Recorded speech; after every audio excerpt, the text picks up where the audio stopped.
আচ্ছা, সীতারই কেবল অগ্নি পরীক্ষা হয় কেন? রামের অগ্নি পরীক্ষা বলে কিছু নেই কেন?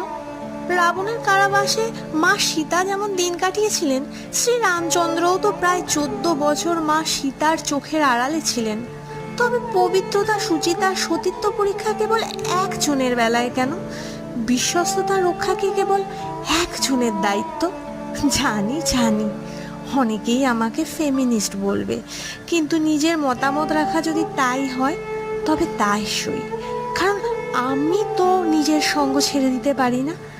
আর যেখানে পুরুষোত্তম রামচন্দ্র পর্যন্ত মা সীতাকে প্রকাশ্যে সমর্থন করতে পারেননি, সেখানে আমি তো কোন ছাড়। তাই আর কেউ আমার পাশে থাকুক বা না থাকুক, আমি আমার হাত কখনোই ছাড়ছি না। কি বলো তোমরা, ঠিক করছি তো?